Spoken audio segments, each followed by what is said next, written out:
My father showed us how to make it in life. No matter what you have, you can work hard for a better life. On the 16th of July 2003, in Lawrence County, North Alabama, 52-year-old father of three, Cole Cannon, died in a trailer fire. It was a lot of emotions. It was a sickening feeling, disbelief, anger. My dad had died, broke down and was crying. His death would initially be deemed an accident. We had been told he was smoking a cigarette and fell asleep, and there was a fire. But weeks later, a more detailed investigation of Cole's body revealed shocking results. Mr. Cannon's autopsy revealed a skull fracture that indicated that he'd been struck in the head. He also had multiple broken ribs. Cole Cannon's death became a murder investigation. 14-year-old Evan Miller and 16-year-old Colby Smith were the prime suspects. The investigators pretty quickly focused on the two boys. Law enforcement was receiving tips from other individuals that Evan Miller and Colby Smith were bragging about taking money from my father. Based on the totality of the circumstances of the investigation, all of the evidence, the statements, the forensic evidence that was developed resulted in an arrest and criminal charge for capital murder. The brutality of the two teenagers' attack on Cole Cannon and their ages would leave a lasting scar on the community. Then beating him, that's just a level of evil that's hard to fathom in an adult. And for somebody to do that when they're 14, it's just evil.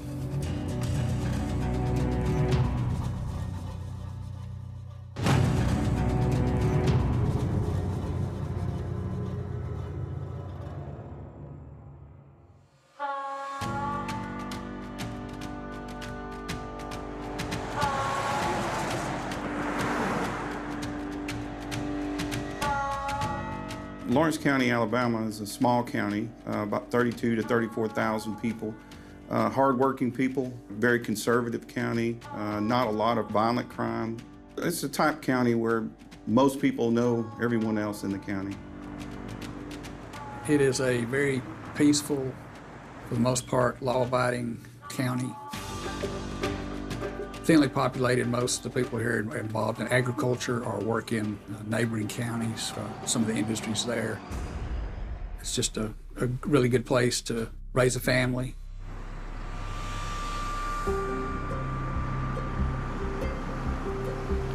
Alabama was home to the Cannon family. 52-year-old Cole Cannon, his wife, and their three children, Candy, Sandy, and Jody. And Cole Cannon was my father. I'm the middle daughter, and I have an older brother, Sandy Cannon, and I have a younger sister, Jody Fuller. My father, Cole Cannon, was somewhat introverted. He did not like to be the center of attention, and he would do anything to help anyone. Even when he didn't have that much money, he was willing to give what he had to help others. Cole's desire to help others perhaps came from his own difficult upbringing. My father grew up poor.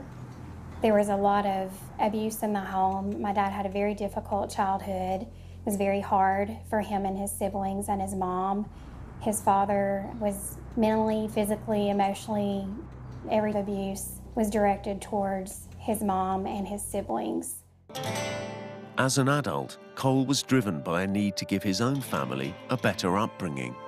I feel like he worked the way that he did to try to overcome some of the things that he had experienced in his childhood, trying to make a better life for us. My dad had a painting business where he painted homes and did light construction. And at one point in the late 80s, early 90s, he opened another business, which was a baseball card shop. He had both those businesses to try to make money for my family. Despite working hard to provide for his family, Cole was also constantly battling his own demons. My father did struggle with alcohol, and a good portion of my childhood, even into some of my adulthood, I saw him struggling with alcohol. Cole Cannon was clearly somebody who had a very complicated and chaotic background. There's some indication and some reporting of him abusing alcohol. And he was living on the borderline of society. This is somebody who was troubled, but not somebody who was evil. This is somebody who was deserving of our respect and deserving of support to allow him to overcome the problems that he was experiencing in other aspects of his life. Eventually, Cole Cannon's dependence on alcohol proved too much, and after 27 years, his marriage collapsed. Then, in 2003, at the age of 52, Cole fell into financial difficulty.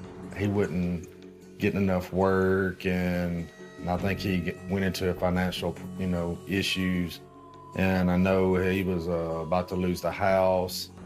My dad was behind on some payments. He had was struggling financially, and moved and found residence at the Country Living Trailer Park.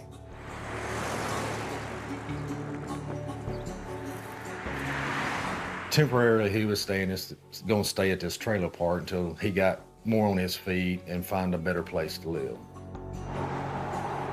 And when he actually told me he had moved to Country Living Trailer Park, the very last conversation that I had with him, which was a few weeks before his murder, and we talked about it, and I even said, "Dad, that's not the best place to live," and he was aware of that. I knew Country Living Trailer Park to be known for criminal activity, for drug activity. Country Living Trailer Park was also home to 14-year-old Evan Miller, who lived there with his mum. Miller and his 16-year-old friend Colby Smith were already well known to police, with Miller's family said to live in fear of his violent temper. I knew the Miller family from my job and position at Lawrence County Department of Human Resources at the time. My father did not know the Millers. He did not know anyone else in that trailer park. He had simply moved there and only lived there for 3 weeks.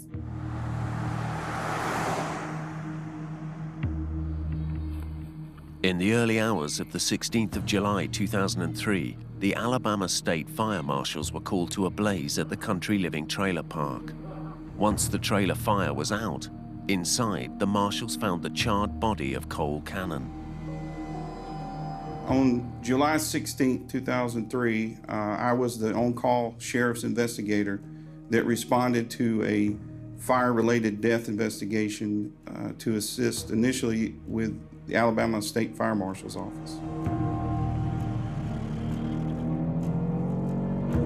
As a routine, on any fire or death investigation, the sheriff's investigator responds as well as the Alabama State Fire Marshal's office, with the Alabama State Fire Marshal's office being the lead on any fire-related investigation. My initial impression as a sheriff's investigator on the scene that morning was that it may be an accidental fire death. So that's what the impression I had when I first was on the scene that morning. As part of the immediate investigation, fire marshals interviewed Cole's neighbors, including Evan Miller and his family. They told them that Cole Cannon had been drunk when they last saw him and suggested he had accidentally started the fire himself. I think initially it was suspected that it was just an accident. The fire marshal initially had talked to some of the people in the neighborhood. Evan's mother had testified about Mr. Cannon coming over, complaining that he had burned his supper and that he was intoxicated, and that she actually gave him some of the meal that she had prepared. It was suggested that Mr. Cannon had fell asleep after maybe drinking and cooking, and the fire was a cause of that. Several hours after the fire had been extinguished, Cole Cannon's family were notified of his death.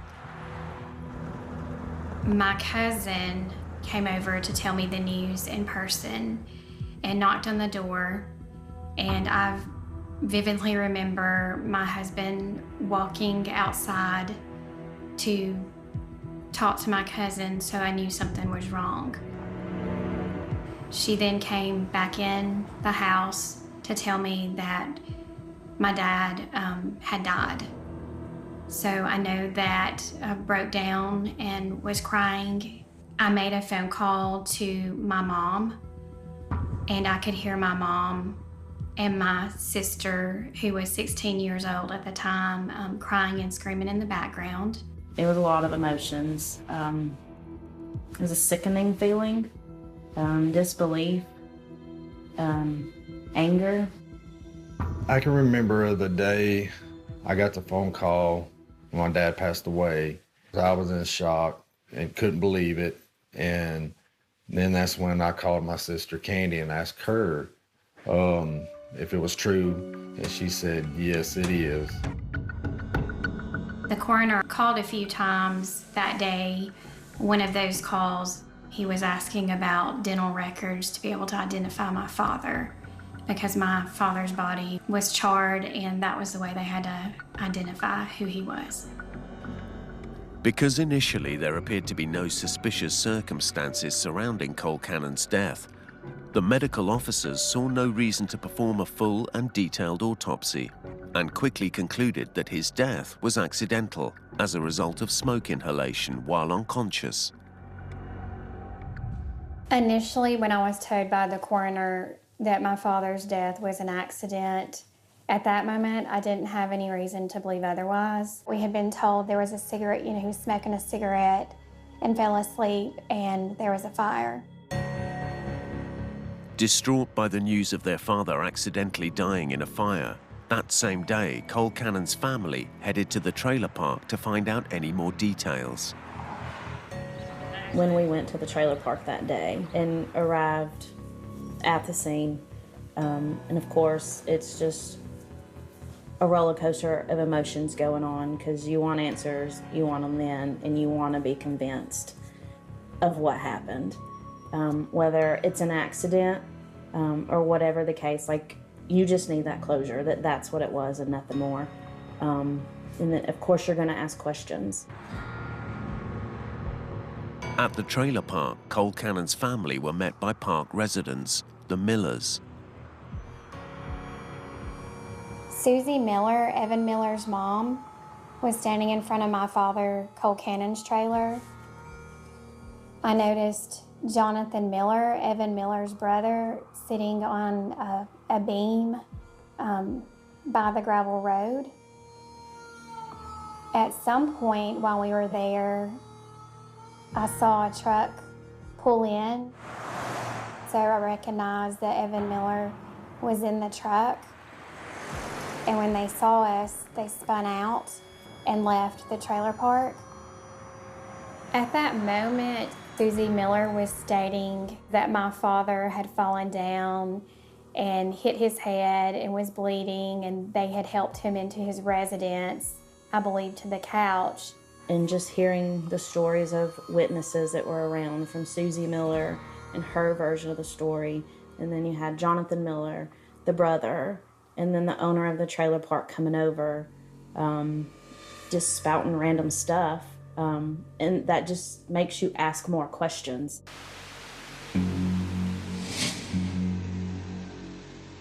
Having been given clearance to enter the trailer by the fire marshals, Cole Cannon's family, along with investigator Tim Sandlin, looked inside the burned-out trailer for the first time.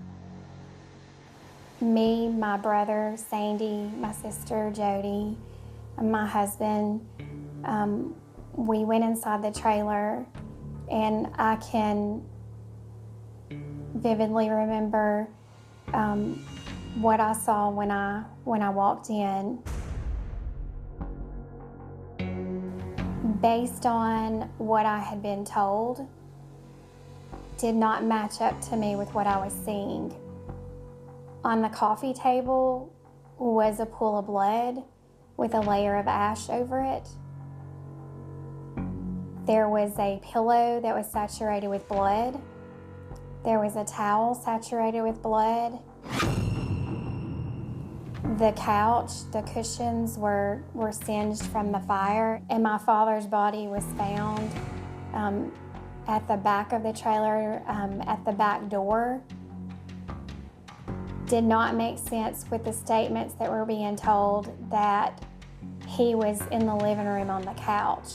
So I do remember asking Investigator Sandling why would the pillow and the towel be in the living room when my father's body was found by the back door. You know, when you find blood within the residence, there points to some type of injury, that it points to some type of incident that resulted in someone bleeding. And obviously the blood that was found was not where the body was later recovered in the fire. So that points to something occurring at the residence that resulted in someone bleeding. According to police, the blood at the scene didn't appear to be suspicious when considering the Miller's statement. But having visited the trailer and examined the scene firsthand, Cole Cannon's family began to question whether their father's death truly was just an accident. There were just questions my family had, and we just wanted answers based on what we were seeing. Didn't line up with being told it was an accident and that he just fell asleep and with a cigarette and it caused the fire. Talking to Investigator Sandlin later after that day, he told me that everything that we were saying, he agreed with it that day. There was still an ongoing investigation. It's Candy who has the wherewithal to understand that something isn't quite adding up and that this isn't just simply a tragic accident, but something more sinister has gone on. And she has the wherewithal, even though Miller's mother, whom one suspects, there is no definitive proof of this, but who one suspects probably did understand a little better about what actually had taken place.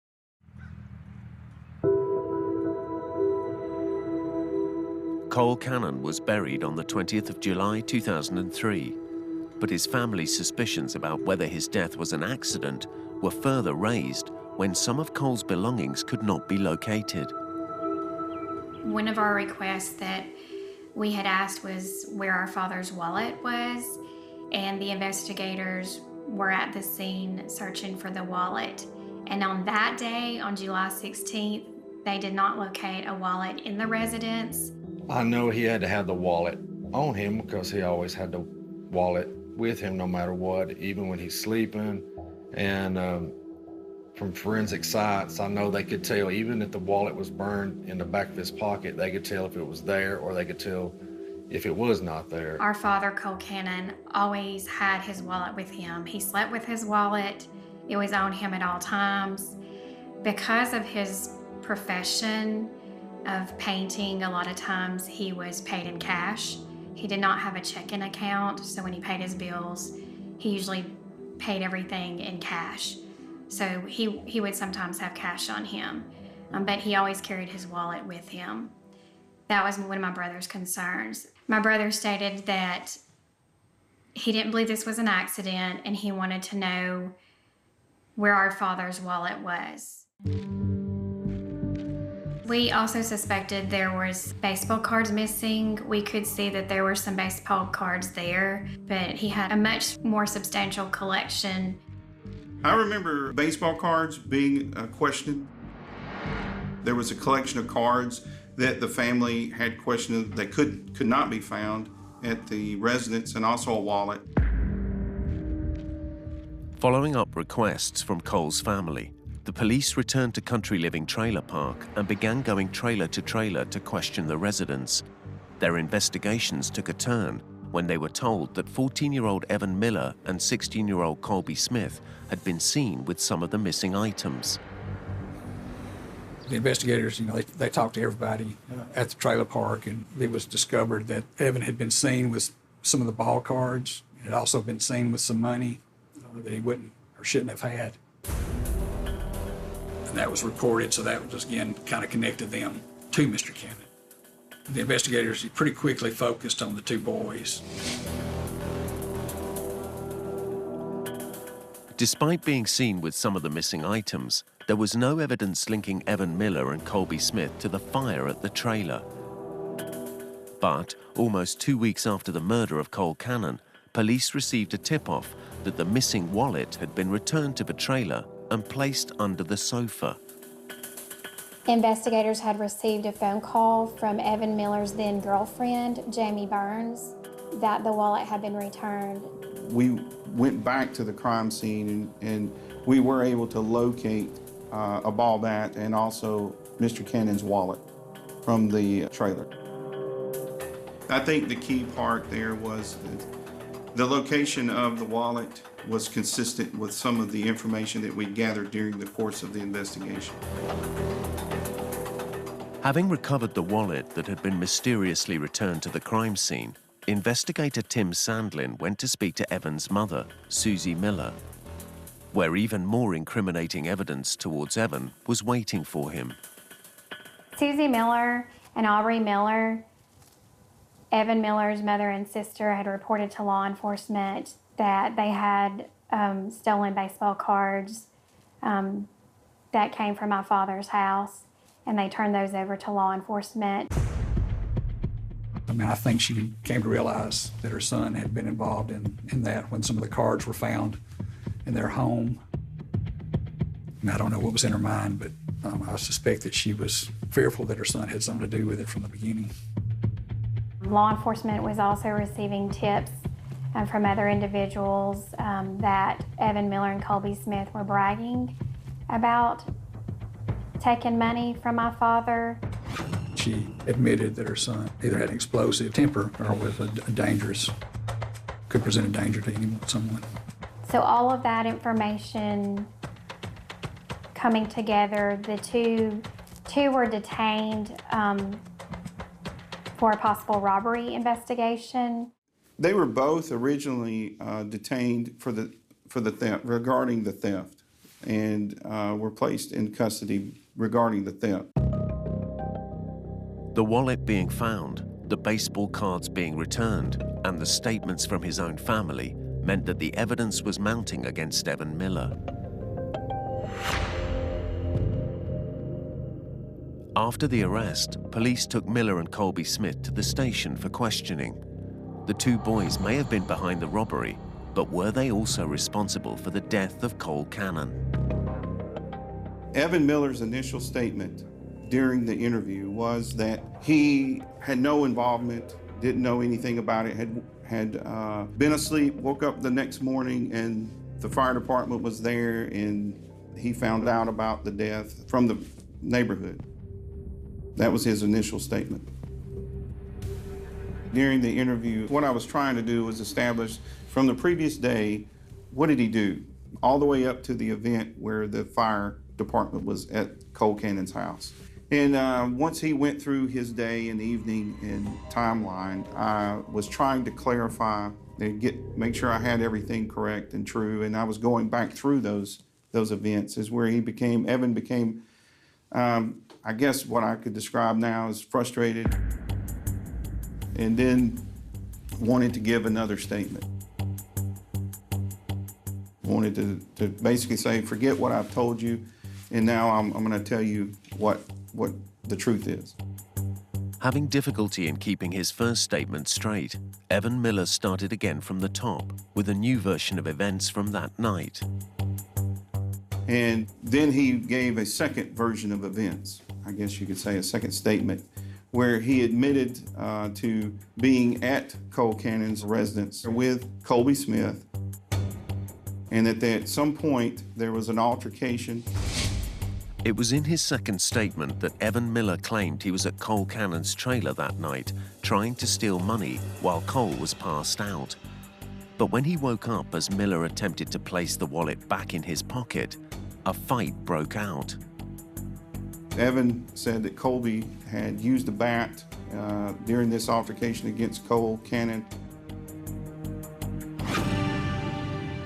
and that afterwards they took some money and left Cole Cannon at his residence after the altercation and assault of Cole Cannon. In his second version of events, Miller also claimed Cole Cannon was injured in an act of self-defense after he attacked the boys, and that it was Colby Smith that had hit Cannon with the bat. Obviously, Evan's second version of events to me during the interview placed him at the scene of the crime with Colby Smith and gave details of the crime.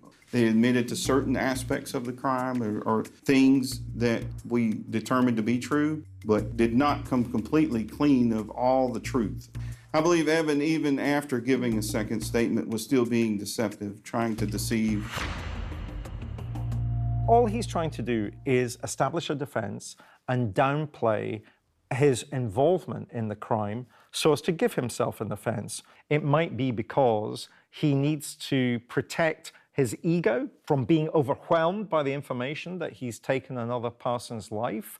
But in Miller's case, the real understanding that I had was that this was just an immature young man trying to explain behavior away by victim blaming.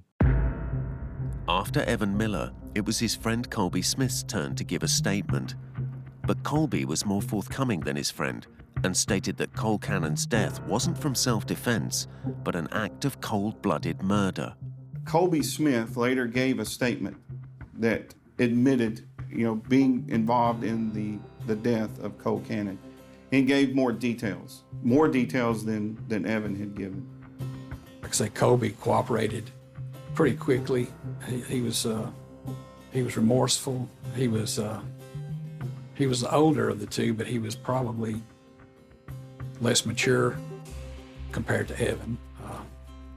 And he had told what had happened, including the plan to steal the ball cards and the money and how that all happened and what happened when Mr. Cole discovered that, Mr. Cannon discovered he was being robbed, and the struggle that took place after that, including the beating and the death of Mr. Cannon.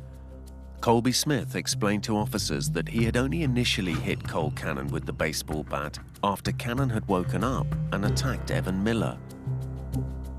But Miller continued beating Cannon with his fists and the bat while Cannon was laying defenseless on the ground. Smith then proceeded to explain that the boys had then set a series of fires before leaving the trailer. Colby came forward and agreed to give a complete statement about the events that resulted in the death of Cole Cannon. I believe in this case he showed emotion and appeared to show remorse, and it appeared to me, my impression was that this had all truly affected Colby. Before they could confirm any truth in Colby Smith's statement, the police needed to determine that the fires were started intentionally, so they returned to Cole Cannon's trailer to perform a full fire investigation. Yeah, I remember taking a look at the scene, and we're able to determine multiple points of origin of the fire inside the residence. The inside of the trailer, significant fire damage. Obviously, there was a lot of fire damage, more on one end than the other, but there were different spots within there that had significant fire damage. Multiple points of origin in a fire points in a direction of it being arson or set versus an accidental fire. Many adolescents who use fire starting are doing so because they are angry, they're depressed, there's a sense of hopelessness, there's a sense of, by starting a fire, they're able to control a set of circumstances because they are then able to watch adults, others in their lives, come to put the fire out. And in putting the fire out, if watching all this chaos that surrounds them, they're able to say, I did that. And adults have to jump to sort out the problem that they have created. And that gives them a sense of agency. It gives them a sense of power that has been denied to them in other aspects of their lives when they feel no agency. The fire damage the inspectors witnessed confirmed Colby Smith's statement that the boys had set a series of fires. But to find evidence of the murder, police would need to exhume and re-examine Cole Cannon's body.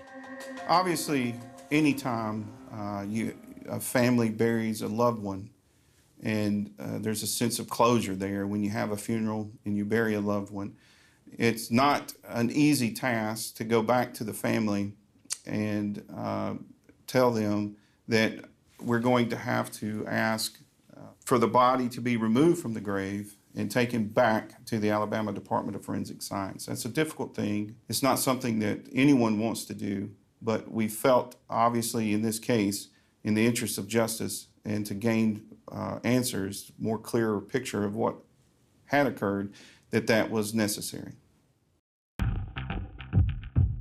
The thought of having to exhume my father's body for a second autopsy was, quite frankly, disturbing. You know, you have a funeral to lay your loved one to rest, and once you do that, you want to close that part and move on, and to have to essentially dig them back up, it's disturbing. It's not how you want to begin a healing process. The need to exhume the body was essential to be able to gather the physical evidence of what transpired that night.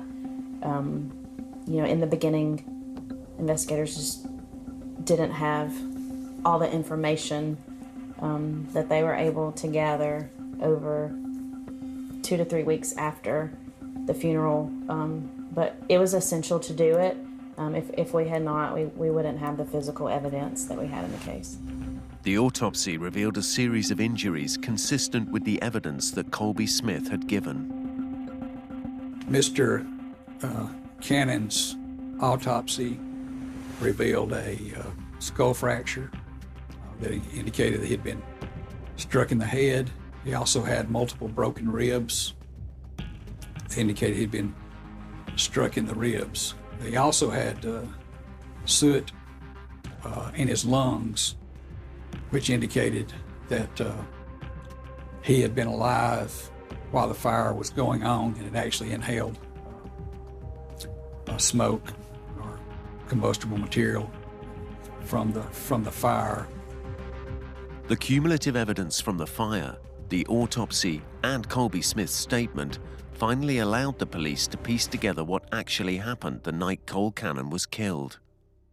The events of July 16th, 2003 began the previous night with Evan Miller and Colby Smith going back and forth between Evan Miller's trailer and my father's trailer.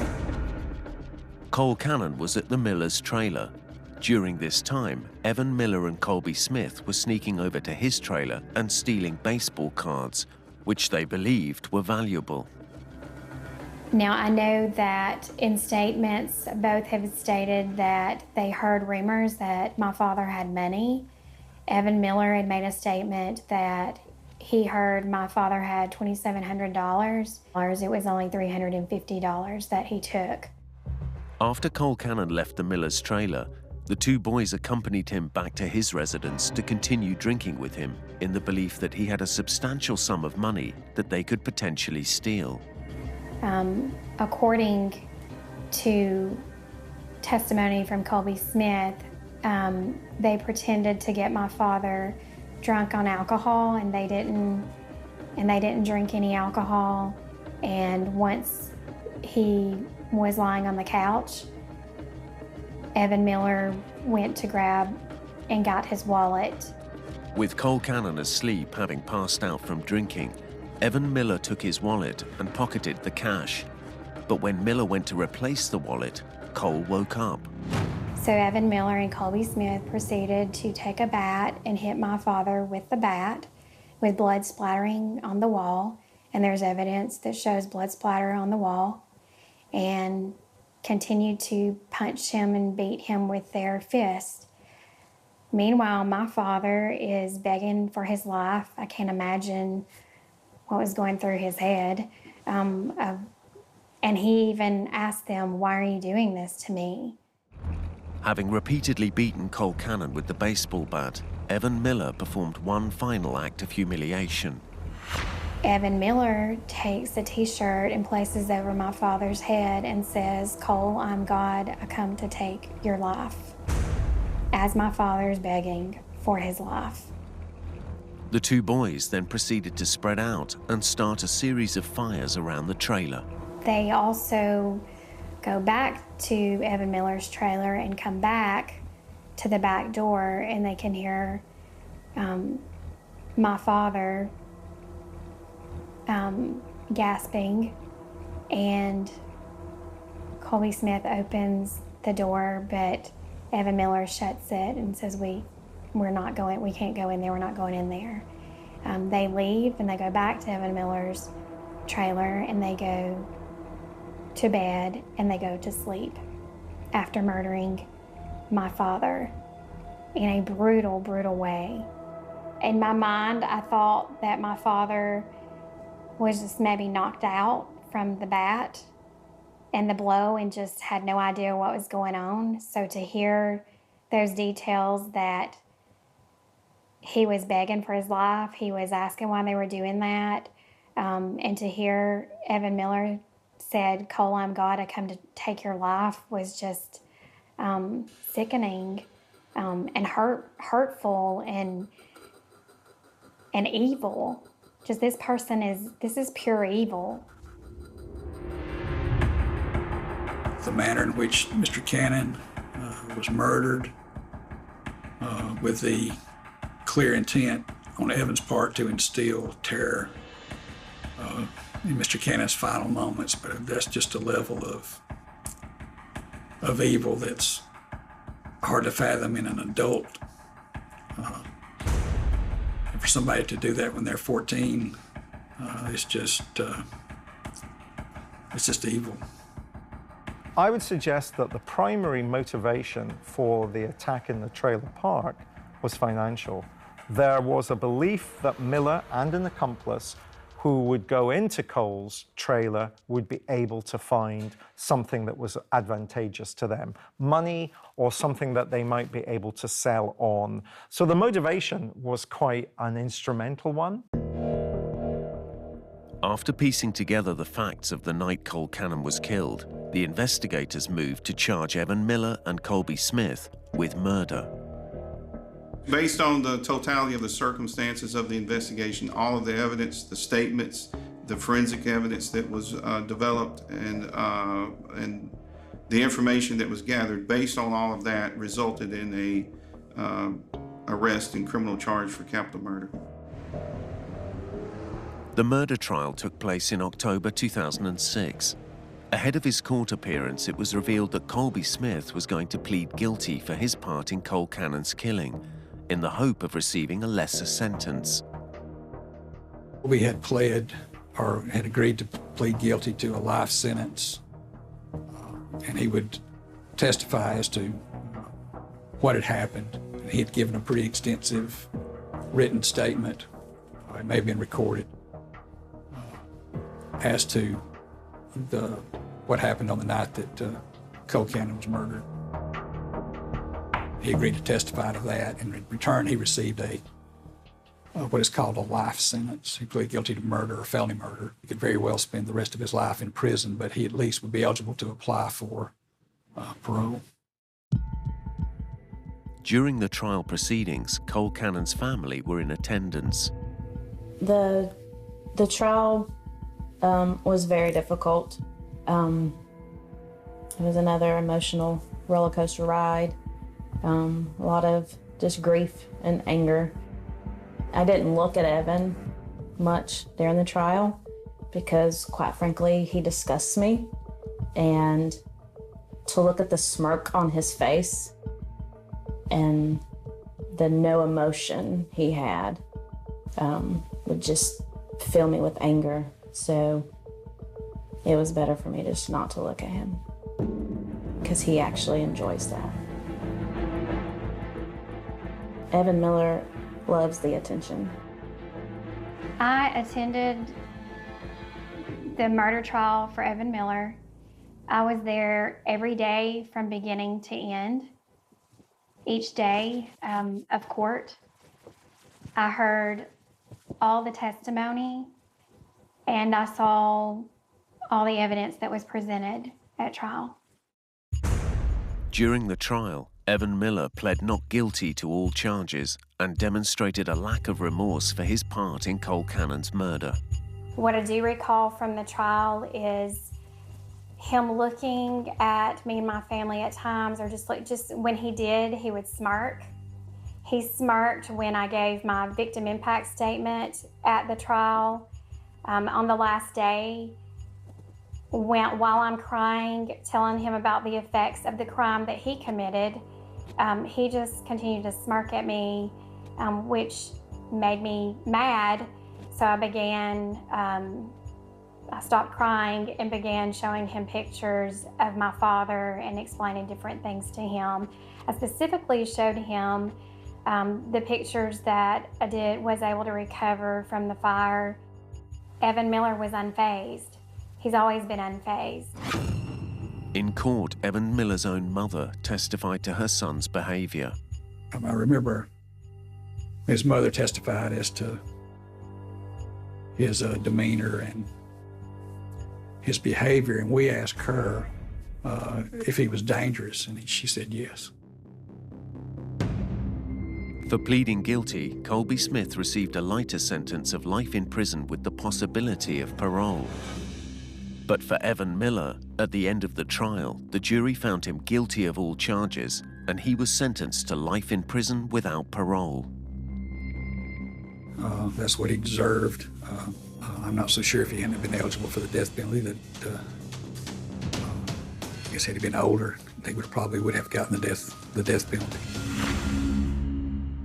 The jury members couldn't imagine that at age 14, as horrific as this crime was, they didn't want to imagine he was capable of doing that as a 14-year-old. They didn't want to know what he was capable of as an adult, if he were allowed out. But at the end, they just went back to the evidence and what was presented, and they knew that society needed to be protected from Evan Miller.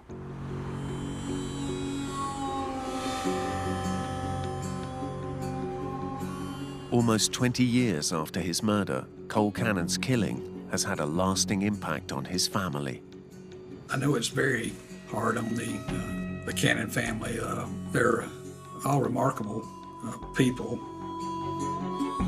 Candy is involved in law enforcement as a federal probation officer, and the youngest child of Mr. Cannon is now a police officer that is involved in investigations of crime against women and children. Their life has been impacted and will continue to be impacted by that. Evan Miller's defense team appealed against his sentence of life without parole all the way to the US Supreme Court. In 2012, the court ruled that it was unconstitutional to give juvenile offenders this sentence. As a result of this ruling, all teenage juvenile killers sentenced prior to 2012 would have to have their sentences reviewed. The cases that Miller versus Alabama has affected in resentencing of all these juveniles all over the United States for murder is very difficult for families of the victims. When you think that you're done and you walked out of that courtroom and justice was served, and then it's just been represented, and you have uncertainty, you're not sure if they're going to get out again, is very anxiety inducing. But it's very damaging to families to have to relive that and be concerned that that person that killed their loved one is possibly going to get out. Having to go through resentencing and additional court hearings is very frustrating. It's very emotional. I almost feel as if it gets harder and harder. When you lose a loved one, I mean, you can't bring them back. And then to lose a loved one in this heinous of a way, you just need some closure. So when he was sentenced, I left that day feeling like, okay, like the worst is behind us now. But then every time we get a new court hearing come up or have to go to a resentencing, it just rips those Band-Aids off, and it's almost worse than the last time. In April 2021, Evan Miller's resentencing hearing took place, and the judge upheld the original sentence of life without parole. But Miller still continues to appeal the decision. Evan Miller and Colby Smith took his life, but they did not take his soul, because he is in heaven. And I have nieces and nephews, and they ask what he was like, and you just have to describe it. They never got to meet him, so that has an impact. Sometimes we forget those people that are around you, your friends, your kids, your family. When you're going through stuff and you're hurting and they see that from you, it affects them. It has a trickle effect. My family will continue to fight whatever fight we have to fight for justice, and we'll continue by talking about my father, Cole Cannon, because there's been a lot of times, you know, during hearings that he's just referred to as the neighbor or the victim, but he has a name, he was a person, and his name was Cole Cannon.